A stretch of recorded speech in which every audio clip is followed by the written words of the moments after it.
Hey, I'm Peter Franson from ChristianGeekCentral.com and Spirit Blade Productions, here to give you my uncut review of Noah. More video, more video, epic music, more video.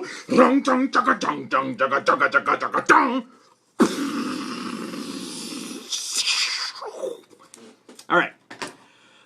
So first, I should say this is a little bit of an experiment. I've been podcasting for, I don't know, years, 6 years or so now, and I'm thinking of maybe doing some video stuff, so this is kind of me putting a foot tentatively into the pool to see if it's frigid and scary or not. So anyway, if you have any kind of thoughts, reactions to this video, then let me know. Put them in the comments below. Let me know what you liked, or what you'd like more of or different.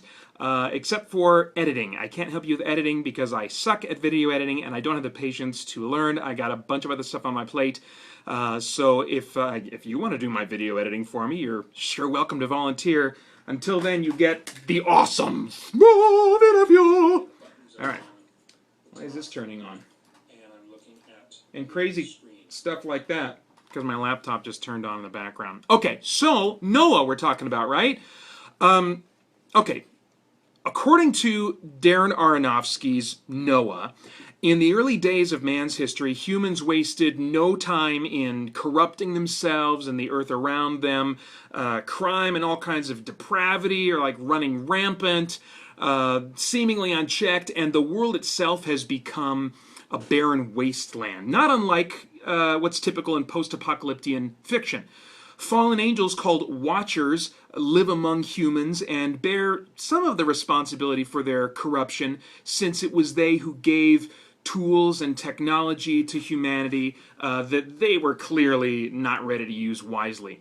Now, in the midst of this darkness stands Noah and his family, who are the only people left in the world who recognize their responsibilities under the authority of the Creator to act as caretakers for the world and for its creatures.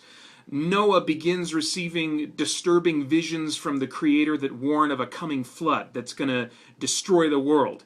He is to prepare a vessel that will save those among humans and animals who are innocent, so that when the waters subside and a new world can be born, that it can be born without the corruption of the old one. But Noah, although he's a humble man who strongly desires to do the right thing, he's not without flaws or errors in judgment, which is really clear as the movie progresses. And his efforts to answer the Creator's call place him in dramatic conflict with both his enemies and those he loves. Russell Crowe plays the part of Noah with a quiet strength that I think fits the intention of the role perfectly. Jennifer Connelly joins her old A Beautiful Mind co-star once again and provides a comforting anchor for Noah through much of the film, and a stirring counter to him when they find themselves in conflict with each other. A strong supporting cast. It's filled with a bunch of familiar faces, wonderfully human performances that ground the experience in character-driven drama that I think is bound to connect effectively with many viewers. Fantasy fans, we also have a lot to enjoy, I think, in this movie. This reimagined story of Noah allows for iron-forged weapons and armor that bring kind of like a Conan vibe to the experience. Almost that dark sword and sorcery, kind of gritty black metal vibe. And the Watchers, who take the form of these large, misshapen stone creatures that are kind of glowing from within, they clearly seem to be channeling the Ents as they're represented in the Lord of the Rings movie trilogy. Now add to this liberal splashes of supernatural happenings, and you've got really a lot of the packaging of a great fantasy story in this movie. Darren Aronofsky directs this film with more creative reserve than he is known for, resulting in a story that, while not without unanswered questions, is much more coherent, I think, than some of his other work. And despite some hit-or-miss CGI, for the most part, the film is visually captivating and beautifully fantastical, in addition to being dramatically grounded. Now, I found the third act to be a little unusual, as it comes after what one could easily suspect is the climax of the film. I think that you can suspect that this one part of the movie is the climax. First off, if you're familiar at all with the basic story of Noah that may have been told in Sunday schools, or if you've just read it, from the Bible, you might think, that okay, this is the climax, surely, and then the movie will kind of wrap up after that. So don't be surprised if you find yourself saying, "Oh, there's more story here that they're gonna tell." Okay, all right, I guess I'll just sit down and see what this part is. In some ways, I think the film could have done without much of the third act, as it goes off the beaten path of the source material even more than the rest of the film. But even setting that aside, it just kind of seems somewhat tacked on. As if just to make the movie longer and more epic. I felt like the stuff that was going on as the main source of conflict in the third act wasn't properly developed in the first two-thirds of the movie. The first two-thirds of the movie didn't really feed into the tension and conflict of the third act as well as I think they could have. They could have set that up better. But that said, there's complexity, there's tension and drama in that third act that's, I think, engaging and worth seeing. Okay, so there's a lot of controversy in this, surrounding this movie from those who are Christians. I'm a Christian myself, a strong believer in the veracity of the Bible, and so I thought I'd kind of weigh in on this regard. First off, I don't know who could watch this movie, at least not like, your average American, even if you're not a Christian. If you're just an adult and you're an American, I don't know how you could see this movie and not have some very worthwhile topics swimming around in your head or begging for discussion afterward. I think there's just at some point there's going to be some worthwhile thoughts in your head that like, oh, that's an interesting idea that's worth thinking about in the real world.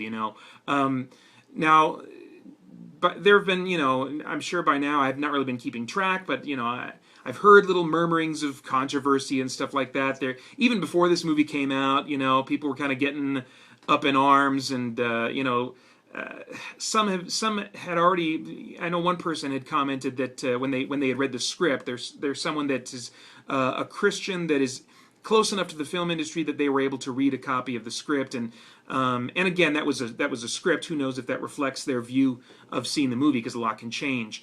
But they used the phrase environmentalist wacko, I believe, and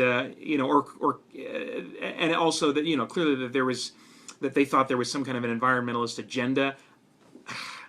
And of course a bunch of other folks are going to be complaining that it doesn't match the Bible in A, B, C, and D, and I can't get behind the whole environmentalist wacko or environmentalist agenda type thing, even if it's there.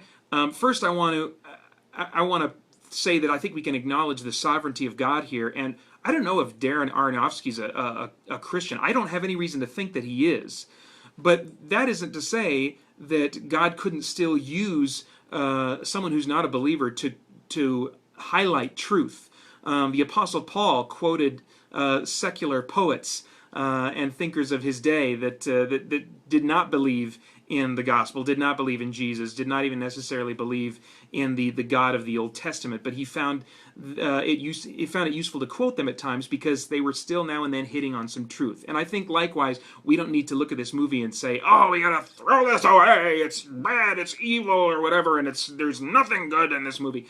I think far from it. I think there's actually a lot of good going on in this movie. So first off, I didn't feel like I was being preached at by environmentalists as I watched this movie. The conservationist views of the characters in this movie result from living in a world where nature has been largely destroyed. Like I said earlier, it's kind of like a post-apocalyptic world that they're living in. Their priorities, because in the movie at one point, Noah's like, oh, don't pick those flowers. We got to let those flowers sit there and grow and drop their seeds. And I think he was like picking up little bits of seeds that fell off of the plant that they could eat without actually hurting the plant, and that would be extreme in our world, very extreme, but in the world that's being presented in this movie, where it's like this post-apocalyptic wasteland, there's like hardly any plants anywhere. If I saw a plant that was going to like give off seeds now and then that I could eat and feed my family, I'd be like, freaking let it grow, let it grow. Don't touch it, So, I mean, I totally get that. I also found that regarding fidelity to the source material, to the Bible, the pattern was largely addition rather than subtraction. I was amazed that the framework of the biblical account was largely intact. Mostly what they did was just kind of like inserted a bunch of crazy imaginative details into all the spots in between the lines, of the account in Genesis. And so there was mounds of additional story and concepts that, while crazy and imaginative in some ways, I felt were still compatible with a biblical worldview, with only a few and minor exceptions. I'll give you one example, which might be, I'm not even sure myself, but might be the implied redemption that's possible for fallen angels. Though even this misrepresentation, potential misrepresentation of Scripture, provides a picture of the nature of redemption. In Hollywood, the nature of redemption is you redeem yourself. These fallen angels in this movie, they don't redeem themselves. They don't earn forgiveness. What happens is the first among them arrives at a point of humility. And this is a bit of a spoiler, so I apologize for that. But I want to get into the guts of this thing a little bit. And I could, just a little bit though, because I could frickin' talk for like 30 minutes about this movie, and I'm not going to do that. But these fallen angels, one of them at one point arrives at a point of humility, recognizing his need for forgiveness, and asking the Creator for forgiveness. And then that is the moment of redemption, and then the other fallen angels kind of follow suit. And so I think that is a picture of redemption rarely seen coming from Hollywood, where you see like Darth Vader, we kind of feel like he, earned his redemption by sacrificing, by doing this thing, by doing good at the end, or whatever. And that's not what was going on here, I don't think. It really seemed to be about that moment where that watcher said, "Creator, forgive me." So even if, we can't apply redemption to fallen angels, and that's a whole different discussion, whether or not we can potentially do that, whether or not there is potentially any provision. I don't think there is.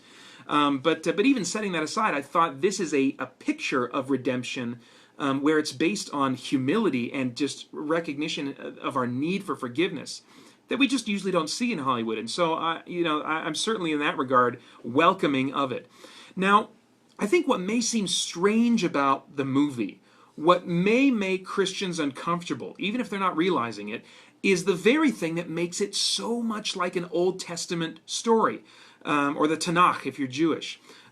Events in the Old Testament are often simply described without commentary. We can find ourselves asking when we're reading some part of the Old Testament, did God want them to do that or not? Is God happy about what they just did? Or if we look and see, okay, God did command this, but that seems like a weird thing to command, we can say to ourselves, why? Why would God command them to do that? And in the text, in that immediate text, we don't have answers. We don't have commentary. Now and then, commentary is provided in the Old Testament, identifying which actions performed by people were good or bad, or what the motives of God were when he gave a specific command. But much of the time, the reader has to bring with them their knowledge of Scripture as a whole in order to interpret moral aspects of an Old Testament account. Likewise, God is silent in Noah, providing only visions and small signs to guide Noah. But we are left to wonder, right along with Noah, whether or not he's understanding God correctly in any given moment. And that actually leads to just a source of conflict and stuff that brings drama and tension to the story. So, if a viewer finds themselves having problems with the film and its treatment of the source material, I guess I'd ask them if they'd considered viewing it through an Old Testament lens. well, first off, I would say, let's look at the actual account. Let's look at Noah's character. Some people get hung up on the idea that Noah was a righteous man, but you got to do some word study on that. The word being used there does not mean that he was like this perfect man that always did the right thing. So I'd recommend getting into the words of the original language if you can there. Yeah, so first I'd say, well, let's look at the text, because even just doing that alone can remind you, oh yeah, there was some dysfunction and there was some conflict in Noah. Noah was not, he was not like this guy who always did the right thing. No. And then I'd ask them if they'd considered viewing it through what I would call, I guess, an Old Testament lens. Where you have to bring a level of interpretation based on your knowledge of the rest of Scripture, of the rest of truth revealed by God, to that. If they aren't already determined to just kind of be angry and be on the defensive with this movie, I think that approach might give them a fresh and valuable ability to enjoy and talk about this film. Surprisingly, what is revealed or implied of God's character seems to be, to me, completely consistent with teaching throughout the Old and New Testaments.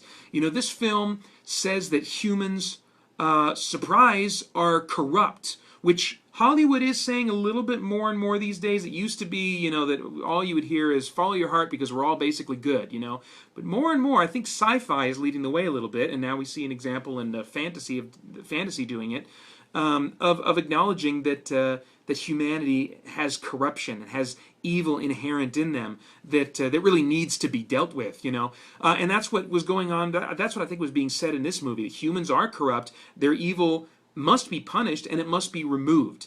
Especially if we're going to say there's a good God, then at some point this good God has to deal with evil, and he has to ultimately remove it, which he doesn't perfectly do and completely do in this movie, but he will do ultimately. But anyway, and this movie, of course, also says that humans are valuable, that they are, they're corrupt and they got problems, but despite that, they are still valuable. They're worth eventually fixing and making perfect, because they have capacity for good as image bearers of the Creator. And that whole image bearing thing was brought up a few times in this movie, which reminds me again just of kind of how you have to bring an interpretive lens, because you have the good guys saying stuff that is there's some truth and they're confused about some things, and then you got the bad guys saying some stuff that's totally wrong, but now and then they're saying stuff that's like, oh yeah, that's right, and so it's this really kind of messy bag that you have to kind of pull all the slimy stuff out of and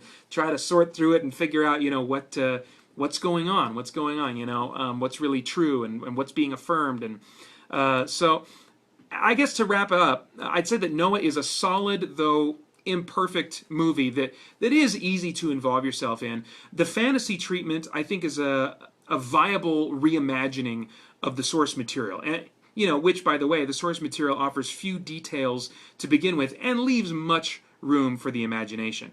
I'm still not sure how I feel about every idea presented in the movie, but it was an experience that challenged me, that comforted me, and intrigued me. Far from something that we got to get angry about. I would argue that many Christians actually have a duty to see this film, and that's something that they'll have to sort out with God, but I think some Christians will have the opportunity because of people around them that are seeing this movie that would be open to talking about it. It could be a good, growth experience for everybody involved in that conversation. I think some Christians are going to totally miss that God-orchestrated opportunity to have a conversation based off of this movie because they're going to just be in a huff, or they won't even see it, or whatever. And man, if we could set that aside, I would argue that for many Christians, not all, I'm not being dogmatic or anything, but it just depends on, like I said, you got to sort that out with God and the place He's positioned you, the people He's positioned you to have around you in your life, and kind of what their interests are and stuff. But yeah, I would argue that many Christians actually have a sort of duty to see this film, to enjoy it, to evaluate it, to absorb it, and then talk about it, and in a calm and relaxed manner with others. It's rated PG-13 for violence, disturbing images, and brief suggestive content. I give it a quality score of 8.5 out of 10 and a relevance score of 10 out of 10. And if you're wondering what all that kind of, review score business means, go on over to ChristianGeekCentral.com.